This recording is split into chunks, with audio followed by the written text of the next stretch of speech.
सरपट दौड़ रही है भारत की अर्थव्यवस्था। जी हां, ये हम नहीं कह रहे हैं, लेकिन विदेशों में भी भारत की इकोनॉमी का डंका बज रहा है।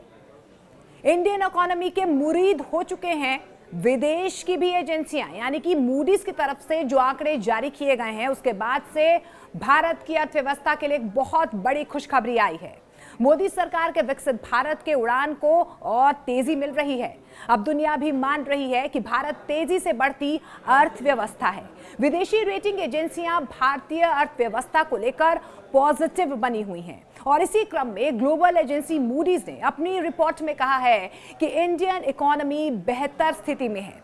वैश्विक कंपनी मूडीज की रेटिंग के हिसाब से, उनके डेटा के हिसाब से उन्होंने एक ताजा रिपोर्ट में कहा है कि इंडियन इकोनॉमी शानदार ग्रोथ के साथ स्वीट स्पॉट में पहुंच चुकी है। इसके साथ साथ एजेंसी ने जीडीपी ग्रोथ में भी तेजी का अनुमान जाहिर किया है।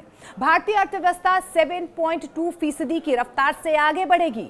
मूडीज की माने तो मजबूत आर्थिक बुनियाद इंडियन इकोनॉमी के बेहतर हालात में होने के संकेत दे रहे हैं। इसमें अच्छी कॉर्पोरेट और बैंक बैलेंस शीट और पर्याप्त फॉरेक्स रिजर्व, यानी कि फॉरेक्स रिजर्व भी भारत के ग्रोथ आउटलुक का समर्थन करते हैं। इसके साथ साथ डोमेस्टिक डिमांड में बढ़ोतरी की भी संभावनाएं जताई जा रही हैं, जो कि फेस्टिवल सीजन के दौरान खर्च में वृद्धि और बेहतर कृषि के कारण रूरल डिमांड में निरंतर ग्रोथ दिखा रही है। अपनी रिपोर्ट में विदेशी एजेंसी ने साफ कह दिया है कि इंडियन इकोनॉमी मजबूती के साथ आगे बढ़ रही है और इसमें उच्च विकास दर को बनाए रखने की पूरी क्षमताएं नजर आ रही हैं।